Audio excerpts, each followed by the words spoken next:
ኧረ ቆይ ወንድሜ ወዴት ልትወስደኝ ነው ንገረኝ እንጂ። ምንድን ነው ያልተወስደው ነው? ሆስፒታል ሄዳል ይመረመራል። ቆይ ለምን ይመረመራል? አለቀ። ለእኔ እኮ አንተ ትበቃኛለህ።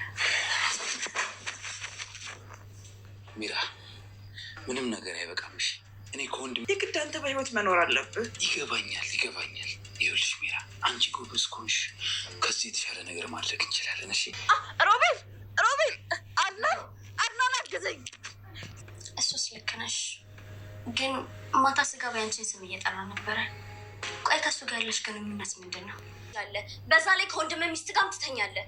ከዛም ብሶ ደግሞ እህቴን ሳራን አንድ ነገር አድርገዋታል። አዎ አይቻለሁ። ቆይ ሮቤል ቆይ ትንሽ አሁን ገና እንግዲህ አድናንን ልብ አግብቷል ማለት ነው። ምንድነው ያደረገው አድናን?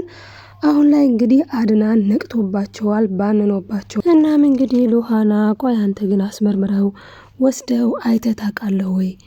ልጁ እኮ ይቆማል፣ ሮቤል ይቆማል። እኔ በአይኔ አይቼዋለሁ፣ ዛሬ ራሱ ቆሟል ፊት ለፊቴ፣ ለዛውም በብረቱ በአይኔ ነው ያየሁት ብላለች። እናም እንግዲህ ሊያምናት ተገዷል። ምክንያቱም እዚህ ጋር ሉሃና ብቻ ሳትሆን ሳራ ራሱ ወረቀት ጽፋ አስቀምጣለች። እና እንግዲህ እሱ ደግሞ ስለሚያምናት ማለት ነው ሉሃናን ወረቀቱ እንዴት መጣ ምናምን ማላላትም የሳራ ቦርሳ ውስጥ ነው ያገኘው ስትለው ቀጥታ ነው ያመናት። እነዛን ግን ቀጥታ እያመናቸው አይደለም። እንግዲህ ወንድሙንም ስለተጠራጠረው ስላላመነውም ነው አሁን ላይ ምርመራ ይዞት ለመሄድ ቆርጦ የተነሳው ማለት ነው እንግዲህ አድናን። እናም እንግዲህ በጣም የሚያሳዝነው ማለት ነው እንግዲህ ሮቤል ተመርምሮ ከዛ ውጤቱ ምን ሊሆን ይችላል? በእርግጠኝነት እንደሚቆም ግልጽ ነው ማለት ይቆማል እንደሚባል ማለት ነው። ግን አሁን ላይ ሜሪ ደግሞ በባሌም በቦሌም ብላ ይሄ ነገር እንዳይባነን እንዳይነቃ ለማድረግ እንደምትሞክር ግልጽ ነው ማለት ነው። እና በጣም የሚገርመው ነገር ግን አድናን እዚህ ጋር አሁን አይቷቸዋል። በጣም የሚገርመው ነገር ተቃቅፈው ማለትም እሷ ላይ ወጥቶባት ማለት ነው። ምን ለማድረግ ነው እንደዛ የሆነው? ይበቃናል፣ በቃ ይቅርብን እዚህ ቤት። እች ልጅ አወቀች ማለት ደግሞ ትነግረዋለች። ዛሬ ነገ ሳትል ነው የምትነግረው። እስካሁን ነግረው ይሆናል። እባክህን ይውድባል፣ እባክህን ትላለች። የሚራ ነገር ጉሉ ኩቱ ጠፋብና እንደ ባሌ ትላለች ሁለቱንም ማለት ነው። በእርግጥ ግልጽ ነው። በፊት ሚራ ምን ነበረች? የሮቤል ፍቅረኛ ነበረች።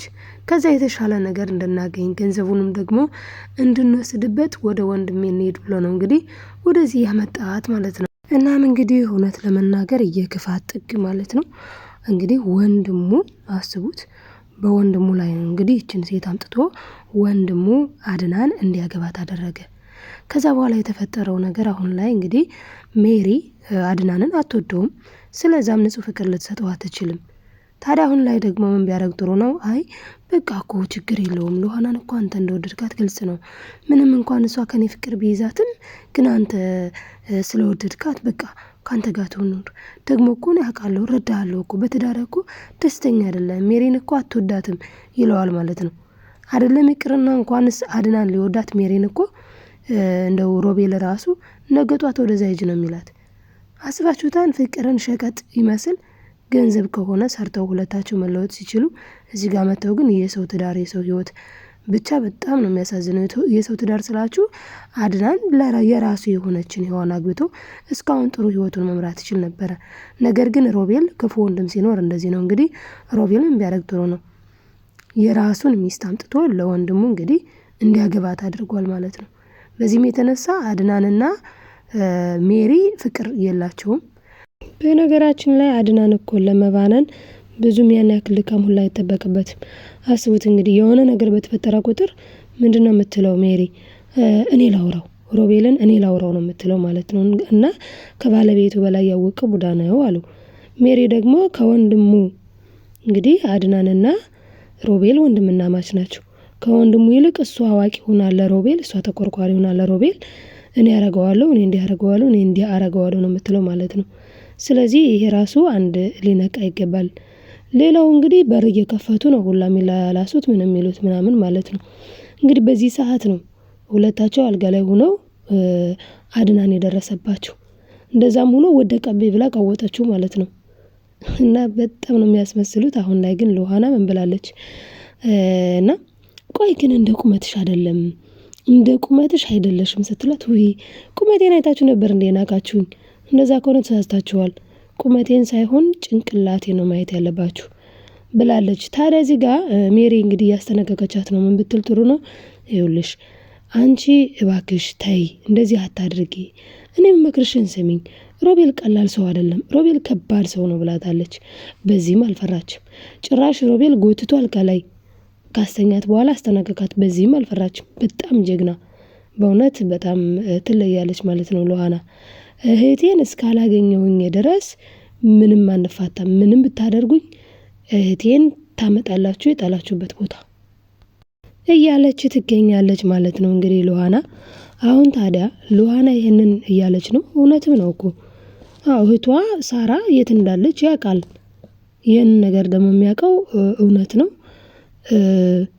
ሮቤል ነው።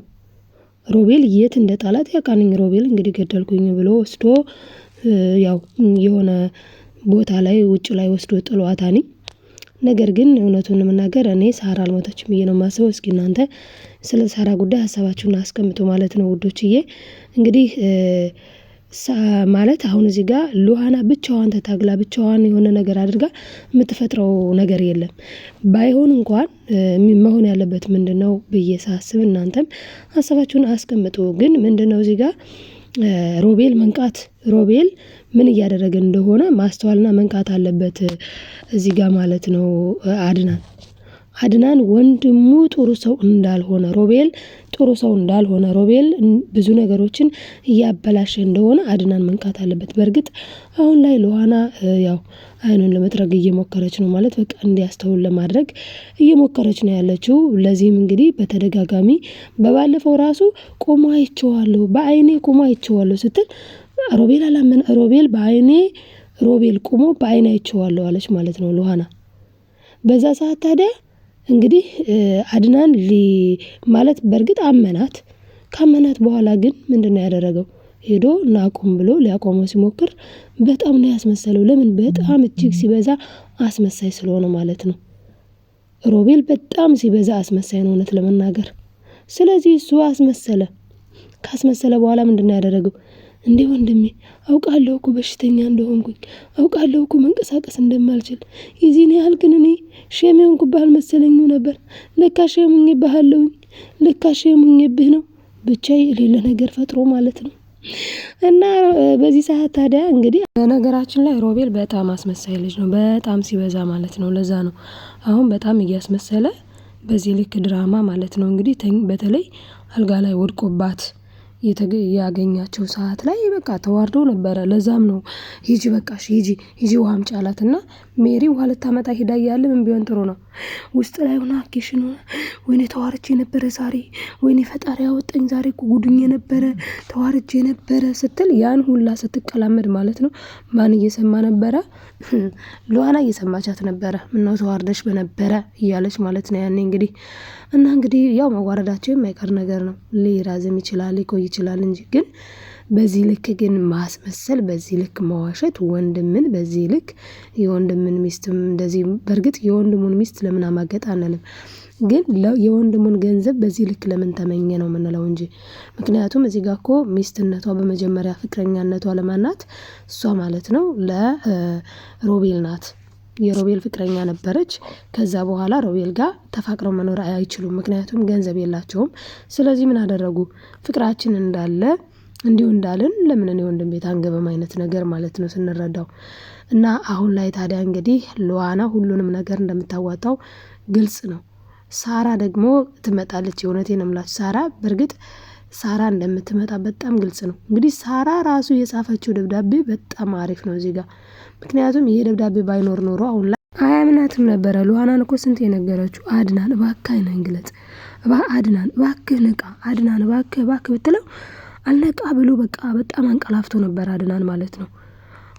ሉሃና ብቻዋን ደከመች፣ ብቻዋን በቃ እንዴ እባክህ ንቃ ብትለው ሁላ እምቢ ብሎ ነበረ። አሁን ላይ ግን እንግዲህ ነቅቷል። ምክንያቱ ደግሞ ያው ያ ደብዳቤም እንዲነቃ ረድቶታል። አሁን እንግዲህ አድናን መቼም አውቆ ካልተኛ በስተቀር አሁን ግልጽ ነው በቃ ሐኪም ቤት ይወስደዋል። እስካሁን ድረስ በጣም ሲያሾፉበት ነበረ። ለምን ሐኪም ቤት ሁለታቸው ናቸው የሚሄዱት። ሁለታቸው ደግሞ ሉሃናን አሁን እንደያዘቻቸው ማለት ነው። ኦልሬዲ ሉሃናን እኮ ወደ ክላሱ እሱን የእሱን ክላስ ማለት ነው ፈትሻለሁ ብላ ስትገባ ነው ነይልኝ የኔ ውድ ነይልኝ የኔ ፍቅር እንዴት እኮ እንደናፈቅሽኝ ሜሪዬ ሲል እጇን በአፏን የጫነችው። በቃ እንዴ ሜሪዬ አንተ ባለጌ ነህ፣ መቆም እየቻልክ እንደማይቆም ሰው ስታስመስል። እንደገና ደግሞ ግን እኔ የሚመስለኝ ማለት ነው በዚህ ልክ ሮቤል አድናንን በዚህ ልክ ሊበቀለው የፈለገው ወንድሙ ነው፣ የእናት አባቱ ልጅ ወንድሙ ሆኖ ግን በዚህ ልክ ሊበቀለውና በዚህ ልክ ሚስቱን የራሱን ሚስት እንደ ሚስት አድርጎ ያስገባው ምክንያት የገንዘብ ጉዳይ እንደሆነ ግልጽ ነው። ምን አላት? እኔና አንቺ እኮ ምንም የለንም ሜሪ፣ እንዴት ብለን መኖር እንችላለን? ይበቃል ስትል ምኑ ነው የሚበቃው? ገና አሁን እኮ ነው ወንድሜን ባዶ እጁን አስቀርቼ ገንዘቡን ወስቼ የሚሄድበት ጊዜ ደርሷል። ስለዚህ አንቺ ተረጋጊ፣ ገንዘቡን ይዘንበት ወይም ደግሞ ካልሆነ ችግር የለውም በቃ እናስወግደዋለን አላለም? ድፍረቱ እናንተ ሰው ግን በዚህ ልክ የሚጨክነው እንዴት እየሆነ ነው የምር። እና ካልሆነ ደግሞ እናስወግደዋለን። ማንን? አድናን እናስወግደን በቃ ገንዘቡን ይዘን የራሱ ጉዳይ እንሄዳለን እያለ ይገኛል ማለት ነው። በጣም ነው የሚያሳፍረው። በዚህ ልክ ነው እንግዲህ የገንዘብ ፍላጎታችን፣ የገንዘብ ወዳድነታችን። ሰው ገንዘብን ከሰው በላይ ምላችሁ ሰው ገንዘብ እንሰራዋለን። ሰውን ግን ፈጣሪ ነው የሰራው። ልንሰራው አሁን የሆነ የሄደብንን ሰው ልናስመልሰው አንችልም። ማይቀረው ቦታ ሄደን ሰው ማለት ነው። ገንዘብን ግን ሰርተን ሜክ አድርገን የምናገኘው ነገር ነው። እዚህ ጋር ግን ሮቤል ምንድነው እያለ ያለው? ምን አለችው ሜሪ? ሮቢ እኔ እኮ አንተን መለየት አልፈልግም፣ አንተ ጋር መኖር እፈልጋለሁ። አንተ ጋር ልጃችንን አንተና እኔ አንድ ላይ ሆነን ማሳደግ አለብን አለች። እዚህ ጋር አሁን እንግዲህ አድናን ምን እያለ ነበረ? ሮቢ እንደውም ወንድሜ አንተ ግን ወዳሃታል መሰለኝ ሉሃናን። እኔ እሷ ብትወደኝ ምን ዋጋ አለው? ጭራሽ እኮ አላሰበችውም። ልጅቷ እኮ የመጣችው እህቷን ፍለጋ ነው። በጣም ነው የሚያሳዝነው። እሷ የመጣችው እህቷን ፍለጋ ነው። ማግኘት የምትፈልገው እህቷን ብቻ ነው። እሱ ግን ምን ቢል ጥሩ ነው?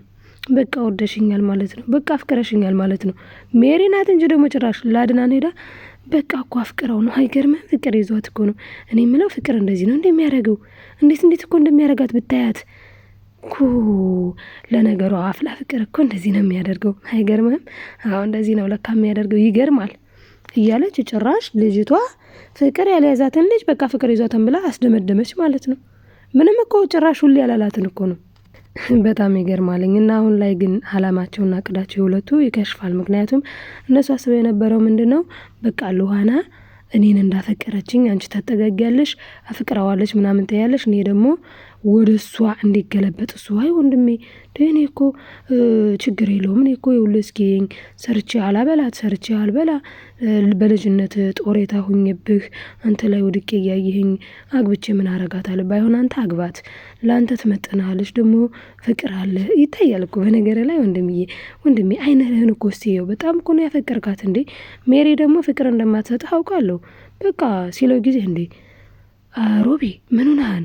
እኔ እኮ ሚስቴ ነብሰ ጡር ናት ሲለው እንዴ ታዲያ ምን ችግር አለው? ሮቢ ደግሞ ማለት ነው እንዴ እሷ ነፍሰ ጡር ትሁን ትውለድ ምን ችግር አለው? እቺ ደግሞ ፍቅር ትሰጥሃለች፣ ሜሪን ደግሞ እንደማታፈቅራት አውቃለሁ። አስባችሁታል? እያለ እንግዲህ ሁለቱን ወደ ማጣመር እየሄደ ነበረ። ነገር ግን ሉሃና የዋዛ አይደለችም አለቻቸው። በቁመት ሰውን አትለኩ። በቁመት አይደለም ዋናው ነገር። ቁመት እኮ አይደለም ዋናው ለሰው ልጅ አይምሮ ነው፣ ጭንቅላት ነው። ቁመቴን አይታችሁ ከነበረ እስካሁንም እንደዚህ አቅለላችሁ አይታችሁኝ የነበረው ተሳስታችኋል። እውነቷን ነው። በነገራችን ላይ ዋናው ጭንቅላት ነው፣ ዋናው ማይንድ ነው እንጂ ቁመት አጠረ ረዘመ አይደለም። ስለተንቀዋለለ ምሁር ነው፣ ደግሞ ስላጠረ ደግሞ ምሁር አይደለም ማለት አይደለም። እና እንግዲህ ሉሃና እንደምታጋለጣቸው ግልጽ ነው። እንደመጣች ራሱ ሮቤል ታያለ እኛንማ ሚስጥራችን የምታወጣው እቺ የተረገመች ልጅ ናት። ቆይ እንዴት አድርገን እንፋታት? ቆይ ምን እናርጋት? እያሉ ሲማከሩ ምንም ማድረግ አልቻሉም ማለት ነው እስካሁን። አሁን ላይ ደግሞ እንግዲህ አድናን ሁሉንም ነገር አውቋል። ከዚህ በኋላ መቼስ ይሸወዳል ብለን አናስብም። እናንተስ ምን ትላላችሁ ውዶችዬ? እንግዲህ ሉሃና ድራማ አስተማሪ ነው። የሚያስተምረው ግን ምንድነው? ክፋት አይጠቅምም። አሁን ሮቤል ታያላችሁ በራሱ ላይ አሟርቶ እንደዚህ ሆኖ በዛ ላይ ወንድሙ ላይ እንደዚህ አድርጎ በስተመጨረሻ ግን ማያምር ነገር ነው የሚገጥም በእርግጠኝነት ማለት ነው። እና መልካምነት ለራስ ነው። መልካም እንሁን፣ ቀና እንሁን፣ ጥሩ ሰዎች እንሁን። መጥፎነት ስለማይጠቅም ማለት ነው ውዶችዬ። እናም እንግዲህ ላይክ ሰብስክራይብ እያደረጋችሁ ቤተሰብ ያልሆናችሁ ቤተሰብ ሁኑ ተወዳጆች። እና ይሄን የመሰለ እንዲሁም ደግሞ ጥሩ ጥሩ ድራማዎችን ይዘንላችሁ ምንመጣ ይሆናል። በቀጣይ ክፍል እስክንገናኝ በያላችሁ በሰላማችሁ ይብዛልኝ ውዶቼ ማሮቼ። ላይክ ሰብስክራይብ ሼር እያደረጋችሁ ለምታበረታቱ ከልብ አመሰግናለሁ። ባይ ባይ ተወዳጆች።